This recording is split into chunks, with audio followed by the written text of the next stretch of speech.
1, 2, 3. You gonna look at Daddy?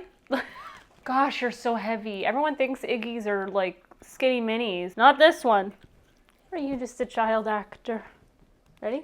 On today's episode of Free Unsolicited Cooking Knowledge, we'll be making butternut squash soup.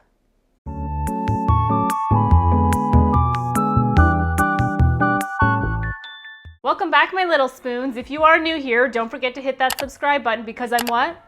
The missing ingredient to your kitchen. I almost did the Hulk thing. Because I'm what?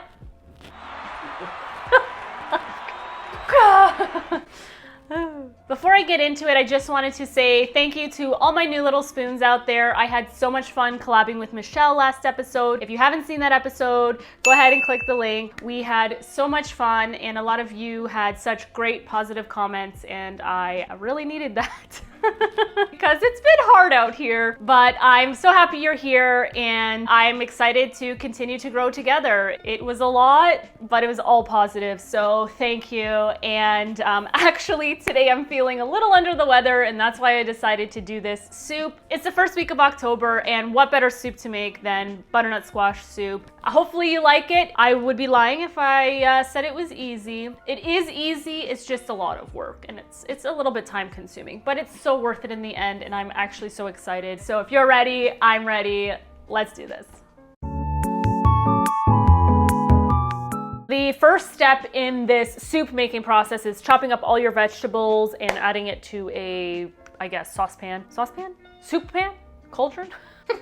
But I just wanted to let you know all ingredients and measurements are listed down below. First thing we're gonna start with is a medium-sized butternut squash. So here we are, we have one medium butternut squash. Actually, I would consider this a large. What you're looking for when you are trying to specifically find a soup squash is a long neck, because that's where most of the squash meat is in. This is where it's tough, okay? So basically what we're gonna do, we're gonna chop this up, peel it. So hold that thought, let me just get my knife, please don't roll away. I also have a bowl for all of the seeds and stuff.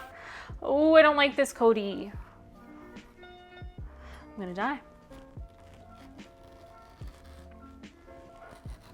It'll put your strength to the test. Just take your time with it. Oh, there we go. Everything's fine. Maybe it's the type of knife I'm using. I need a cleaver. I have one actually, but it's very intimidating and I'm scared. All right, perfect. Look at that. Beautiful. Beautiful. Not that we're not gonna use this, but this has less meat. So I'm gonna chop this in half. Eee! My wrist. Okay, chopped in half. We're gonna scoop the seeds out. You wanna scoop out all the stringy bits because that's like not what we're gonna eat here. This is, I'm gonna say like to scoop out the guts. It's a lot easier than the pumpkins in the last episode. Whew, that was a workout. Now I'm going to peel it. This is like another thing that like, ugh, it's work. I remember making a double batch of this once, full of regret. I slept well that night. I would also like to say that all my squash and gourds and everything I've planted this season have died. That's all I got in my giant field. Look, Gordon? My little Gordon. Through my schooling, I'm learning as to why my harvest really sucked this year as far as certain vegetables. And I am trying to remedy that for next season, so stay tuned. My wrist. By the way, I always have like a fly that loves to make a cameo in my kitchen here, and I don't see them all week, and then I go to film and they're like, hello, clout chasing little buggers. But I guess that's the farm life. I think that's it. So what I'm gonna do is I'm going to go ahead. Oh my God. You basically have to cut them into little cubes. I'm nervous. I don't want to injure myself. As long as the pieces are like basically similar in size or thickness, that's what we're looking for, just because we want to cook them evenly when we put them in the pot. The necks are easier to cut.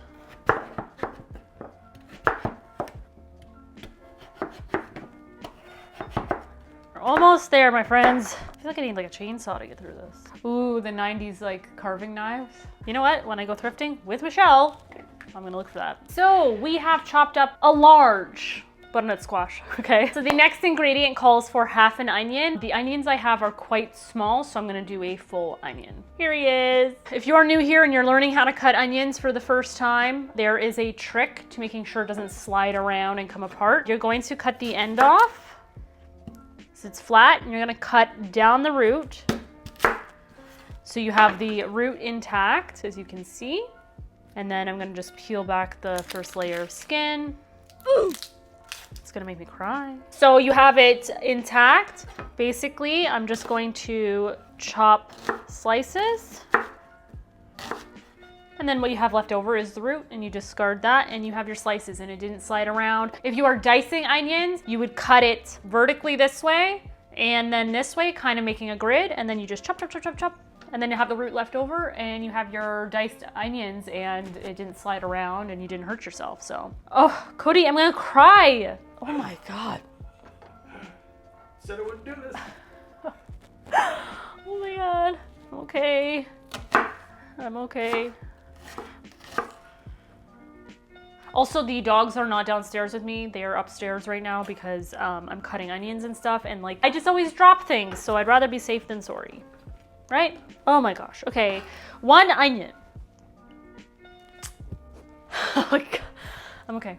Give me a second. I'm sorry. The next ingredient we will be chopping is a single carrot. Here we are. Cut the greens off, and we're going to peel it. We're gonna chop it in half. So we're just gonna do little slices. Doesn't have to be perfect. Lord knows I never went to school for cooking. The next ingredient is going to be a medium-sized potato. It could be any type of potato, just as long as it's 1 medium potato. Here we are, just a potato. One of the greatest gifts to mankind. Again, chopping it up into little cubes. Okay. I know, I was taking my time. Now that we have the potatoes, the next ingredient is going to be a single stem of celery. Oh, I just washed it, so I'm like dripping wet. I'm gonna cut the end off because I tried to scrub that dirt off and it was not coming off. And it's okay if you have the leaves in it. I love celery leaf, but I'm just cutting the ends off because they're like dried and curled and not really my cup of tea. And you're basically just gonna slice it as well. All right. Poe in the background, yep. And your next ingredient is going to be a single parsnip. So parsnips are very similar to carrots. So what you're gonna do is you're gonna peel it. And I just would like to say parsnip is like a very peppery flavor. So if that's not your jam, you can totally skip putting a parsnip in, or you can do just a little bit, but I personally love lots of parsnip. Again, you're just gonna chop it into little bits that are easy to cook down. Whew. Now that all your vegetables are chopped, what I'm gonna do is I'm gonna clean this up, and then I'm gonna show you what to do next. We are bringing back Hell's Gate as usual. And if you are new here, Hell's Gate lore originated when I filmed my cornbread episode. Click the link. So basically what we're gonna do, you're gonna get your soup pot. All right, we're going to turn this on. I always get so nervous. So we're gonna put on a medium-high heat. The first thing you're going to do is you're going to do 2 tablespoons of butter. I don't think it matters if it's salted or unsalted. We do add salt to this, but salt is the key to making things taste really good. I always use salted butter unless the recipe specifically calls for it differently, but in this case, we are using salted butter. We're gonna do 2 tablespoons. Oh, there we go. And we're just gonna let them melt. It's slowly melting, nothing crazy.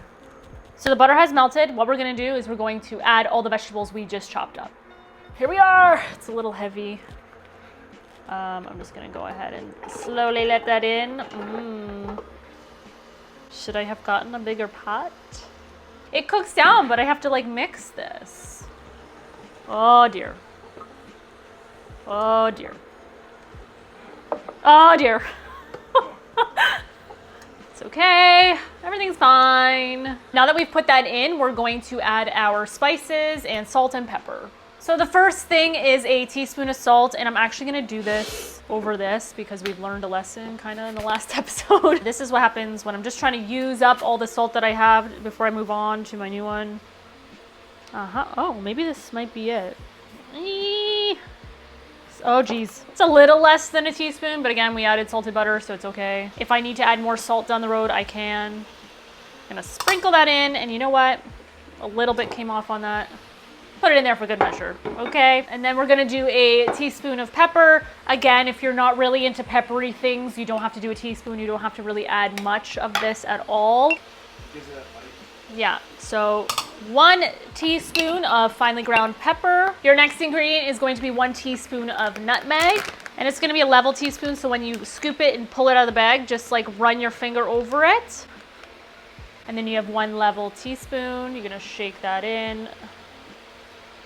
Oh, it smells so good. Your next ingredient is going to be cinnamon.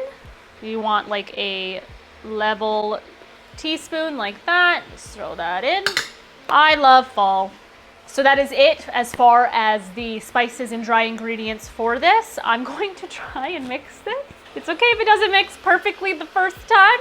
Oi, it's mixing well. We are as mixed as it's gonna be right now, which is pretty good actually. So what I'm gonna do is I'm going to put the lid on. Okay, we're gonna let this cook down for about 15 to 20 minutes, but I'm going to be mixing it quite often. If it starts to stick to the bottom, you can either lower the heat, but I do suggest that you add maybe like a 1/4 cup of water to deglaze the bottom so that it doesn't stick, and then it uses everything that it kind of started burning at the bottom as flavor. Obviously, if it is completely black, you may need to transfer to a new pot and start fresh if your vegetables have not been burnt. That has actually happened to me a few times because I get distracted and I walk away, and then, you know, just me. I'm gonna let that cook down, and then I will show you what to do next. It has been about 20 minutes. I did add a little bit of moisture to the pot. So instead of water to deglaze in the previous step, you could use chicken stock as well. But basically I added chicken stock to deglaze the bottom because it was starting to stick. It looks like a lot in here, but I think that's moisture from the actual vegetables themselves. Kind of what it looks like. This is the worst camera. It's like soft. You're starting to see it break down. You're starting to notice that a lot of stuff is able to be like smashed. Some of it won't be, and that's okay. I just have, you know, low sodium chicken stock. What you're gonna do, I'm just gonna shake this. I already opened this because I used it, like I said, to deglaze. Oh, geez. Just gonna shake. All right. And then I'm just gonna add the whole carton. Perfect. I'm gonna see if I can throw this in the recycling.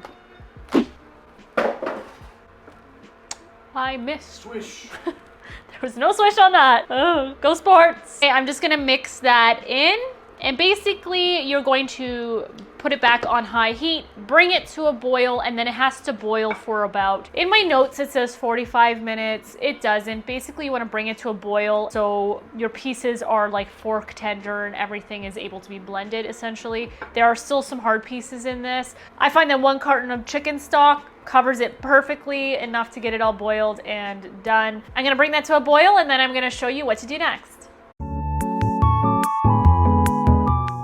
This is what I like to consider a little bit of a specialty ingredient. I actually add 2 apples to this soup to add that little bit of sweetness. It is so good, and what perfect fruit to add during harvest season than apples. I got my 2 apples here. I specifically like the Fiji apple. They fall, I think, on the sweetest of the apples on the scale. And basically I'm going to peel it and chop it up into little pieces. But first I'm going to stir my boiling pot here. So this is what it looks like, a cauldron of amazingness. Also one day I will have professional overhead cameras where the steam doesn't quite affect it, but you know, here in the free unsolicited cooking knowledge kitchen, we are not on that level of production yet. So I'm sorry if the images are not that clear. Anywho, I'm going to peel these apples. I'm just gonna chop these in half. Kind of cut the center out of like the seeds and that weird core it has. Again, it doesn't have to be perfect. I always say that because I just feel like most cooking shows, they do everything perfectly, and I don't. That's not what my show is about, all right? My show is basically to help the average person maybe better their cooking skills or explore newer recipes they never thought they could make, all right? And we're just gonna chop it up into little pieces. And it's okay if they start to turn brown before you add them to the soup. It's just oxidizing. It's just because of the oxygen hitting the apple. Okay, we're boiling. I'm going to lower the heat a bit. It's getting violent out here. Everything seems to be cooking down pretty quickly, which I'm really happy about because I am starving. I love apples. I'm gonna add my apples because I keep eating them. I pulled a carrot out and a fork can go through. They are not completely done, but it's soft enough where I can add my apples. These will cook really fast, so I'm thinking maybe another 10-15 minutes. In the recipe, it says add 30 minutes to add your apples and then cook it for another 15, so we're basically there. Anyway, I'm just gonna mix that in. I'm gonna let that boil for about 10 to 15 minutes, and then I'm gonna show you what to do next. So it has been 15 minutes. I've been, periodically stirring the soup. I believe the apples are pretty soft now. I'm just gonna test one. Please be very careful because each one of these little splashes are super hot. Ooh, really soft. It's like falling apart. Now that we are at this stage where everything is soft and basically cooked, as you can see, some of the vegetables are just falling apart. We are going to blend this all together. So I'm going to turn it off. Always turn off the burner when you are doing this next step. I use an immersion blender. You could use a blender. If you do use a blender, make sure it's locked into place. Make sure you ladle and you blend in little intervals. Pour it into a bowl. You never want it to be overflowing and then turn on your blender and then, you know, everyone gets third-degree burns, okay? Safety always first. The meal will always turn out. So I have my little Cuisinart immersion blender. I'm going to unravel this and plug it in. And before I even put it into the soup, I'm gonna make sure it's on low. You always start low, even with your blender. I'm gonna go ahead, I'm gonna put that in. You wanna make sure it's touching the bottom of the pot. You don't want to have it too far up because it will have some splashback. I'm also very nervous. I'm always nervous to do this, no matter what I'm blending. So I'm just gonna do a quick little pulse, okay? And I'm just gonna hold it in place and let whatever's underneath it blend. And then I'm just gonna kind of move it side to side, just get whatever's at the bottom. Okay, so I have moved it around the bottom on low. Now I'm gonna let that sit for a moment. I'm going to add the next ingredient. The reason why I don't add this first is because of the splashback. We're going to add 2 cups of unsweetened almond milk. Here we are, unsweetened almond milk. Please, for the love of God, read the labels and not do vanilla almond milk because I made that mistake before. All right, it wasn't terrible, but it wasn't the greatest. Also, you can use milk. I just do this to have it like a little healthier and it doesn't upset my stomach. You can use cream. I think you can use oat milk. I think that would be good. We're going to do 2 cups. 1, 2, oh gosh. Almost created a big mess. 2. Put the lid back on so I don't spill it. And then I'm not even gonna turn it on. I'm just gonna mix it in. And again, I'm going to stop in the center of the pot and I'm going to start on low. I'm going to bring it up to high now. High speed, because most of it's blended, but there are some chunks in there that are not.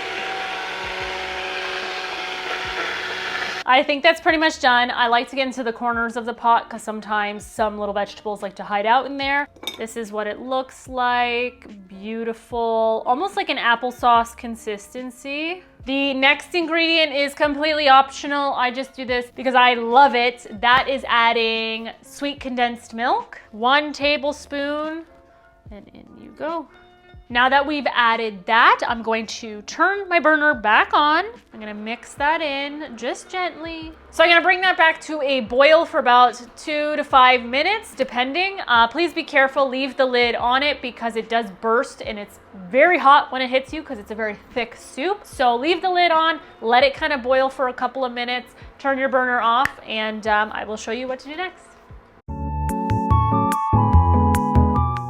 Okay, so it has been about 5 minutes. Your soup is done. I just want to show you what the lid looks like. That's why you have to be careful. As you can see, like it's splashed. I turned off the burner. I'm just giving this a good, beautiful mix. And the last thing that I add to this before I plate it is a ton of fresh cracked black pepper. Here we are. And I'm just giving her, I don't know. You basically just want to densely cover your soup. Oh, beautiful. Gorgeous. Also, if you hate pepper, you don't have to add pepper. Now that that is done, we are ready for a TTT, taste test time. Okay, we have plated this soup. I'm just gonna do a visual, like artistic thing, and I'm gonna take the sweetened condensed milk and I'm just gonna do a little pattern. You could also put it in like a squeeze bottle and do like, I don't know, like a little spider web or something. Have fun with it, I don't know. I think I'm just gonna do a swirl just to add something. We'll see how it goes.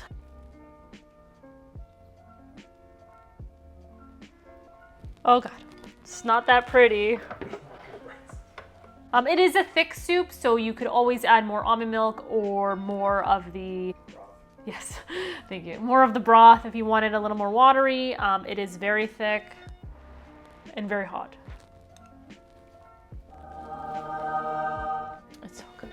Oh my God, it's so good. The parsnip, that's the first thing I taste, and I love that. Like, and it's not too sweet. Like, it's just like enough of the sweet, spicy, butternut squashy, you know.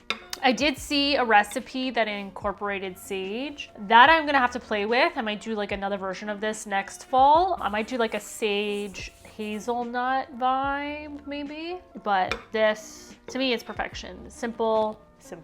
We just spent the last couple of hours cooking it. My soul is warmed. Would you like some? Yeah. It's hot, be careful. You've done it again. Fantastic. I'll take 14 of them right now. I would say Clean Plate Club, but we're going, yes, it's gonna be Clean Plate Club. We're going to have dinner after, so yeah.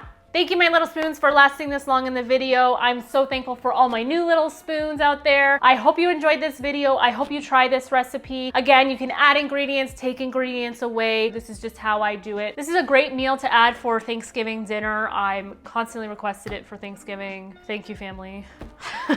And you can make it and you could freeze it, and this could be like a go-to meal. But yeah, I'm gonna go eat my dinner and I'm gonna go to bed to heal this sickness. Anyway, thank you. And you know what?